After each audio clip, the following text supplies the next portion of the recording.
Numan news today के साथ। आज हम प्रेस क्लब मौजूद हैं। यहाँ पे जो हमारे सहाफ़ी भाई भी हैं और साथ-साथ मुस्लिम लीग नून के सीनियर रहनुमा राना रिज़वान मौजूद हैं। हम उनसे बात करते हैं।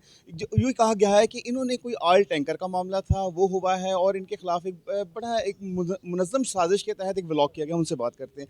राना साहब, आपका जो माज़ी है बड़ा साफ़ है, पर ये जो मामला हुआ है एक प्रॉपर व्लॉग करके पूरे पाकिस्तान में, पूरी दुनिया में आपको ये करने की कोशिश की, साथ-साथ राना सुनाओ लोग इन्वॉल्व किया, इसके बारे में क्या कहेंगे आप? मैं इसमें जो फ़र्स्ट ऑफ़ ऑल सबसे ज़रूरी बात जो है, ये एक्टर नुमा जो एंकर है, जो लोगों का मज़ाक उड़ाना जानता है, जो एक कॉमेडियन शो करता है जीएनएन न्यूज़ पे, लोगों का मस्करा उड़ाता है, लोगों को हँसाता है। इसको क्या पता कि सहाफ़त क्या है? इसको क्या पता किसी के ऊपर इल्ज़ाम तराशी करने के बाद जो है वो सबूत जो है वो भी देने होते हैं। सिर्फ़ इल्ज़ाम लगाने से कोई जो है वो जुर्म साबित हो जाता है? मैं आपको बताना चाहता हूं कि जो भी इल्ज़ामात मसूफ़ ने लगाए, उसको इन्वेस्टिगेशन डिपार्टमेंट ने पूरे 3 से 4 हफ्तों में पानी की तरह गंगाल दिया है। और सच्चाई जो थी वो उभर के सामने आई है कि इस एफआईआर में और इस ऑयल टैंकर में और किसी को फेक कॉल करने में, किसी को पैसे लेने में और किसी को पैसे देने में किसी किस्म का कोई जुर्म साबित नहीं हुआ। ये बात कोर्ट तक गई है और कोर्ट ने इसमें पुलिस इन्वेस्टिगेशन के बाद हमें बेगुनाह किया इस मामले में। नंबर एक। नंबर दो, इस वीलॉग ने इस पूरे मुआशरे में इतनी बदनज़मी फैला दी है कि लोग समझने से कासर हैं कि जो इल्ज़ाम इसने मेरी माँ जैसी रिश्ता है जिसके ऊपर इस बंदे ने इल्ज़ाम लगाया है, मैं इस बात का इंतज़ार बिल्कुल नहीं करूंगा कि कोई फॉरम किसी जगह के ऊपर जो है वो इस बात पे उठाई जाए कि मैं इंतज़ार करूं कि कोई किसी की तरफ से कोई कार्रवाई हो। क्यों हो?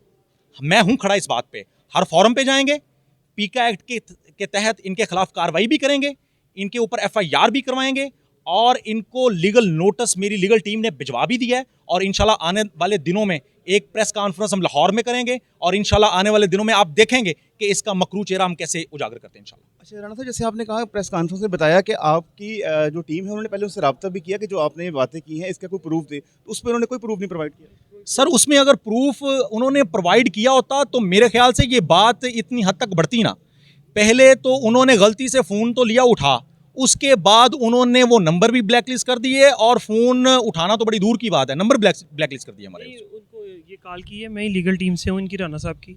तो हमने कहा कि जी एक इन्वेस्टिगेटिंग आपने एक वीलॉग किया है, उसके अंदर आपने एक इल्ज़ाम लगाया जी मैंने इन्वेस्टिगेट किया है, ऐसे हुआ है, यहाँ से पैसे यहाँ गए हैं, ये बंदा अरेस्ट हुआ है। हमने कहा जी एविडेंस प्रोवाइड कर दें, हम प्रेस कॉन्फ्रेंस करने जा रहे हैं, आपके ख़िलाफ़ कार्रवाई करने जा रहे हैं, हत्या की इज़्ज़त का दावा फाइल करने के लिए जा रहे हैं, पीका एक्ट के तहत जा रहे हैं। आपके पास एविडेंस मौजूद है, आप हमें प्रोवाइड करें, हम खामोश हो जाएँ।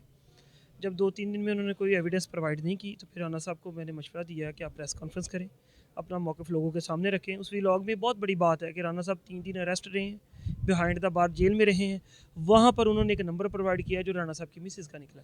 जो बंदा अरेस्ट ही नहीं हुआ, प्री अरेस्ट बेल के हमने कागज़ प्रोवाइड कर दिए, जो दौरान इन्वेस्टिगेशन प्री अरेस्ट बेल में इनोसेंट हो गया। तो ये कैसा व्लॉग है यार? उस झूठ की एविडेंस जो सामने क्लियर है कोर्ट की जानब से, उनके पास कोई एविडेंस मौजूद नहीं है। सिर्फ वो एक सियासी जमात से ताल्लुक़ रखते हैं, उस सियासी जमात को प्रमोट करने के लिए राना साहब के ऊपर इस किस्म के इल्ज़ाम लगाते हैं। इसका हकीकत से कोई ताल्लुक़ वासन इंशाल्लाह लीगल फोरम पे हम उनको भरपूर जवाब देंगे। हम राना रिजवान के साथ खड़े हैं जी। जी, उन्होंने कहा कि जो उन्होंने अपने एलिगेशन लगाए हैं सारे झूठ हैं, हमने उनसे एविडेंस मांगा, नहीं दिया और इंशाल्लाह ये उनके खिलाफ पीका एक्ट और बाकी तमाम फोरम पे जाके उनके खिलाफ एक्ट कर रहे हैं। जी।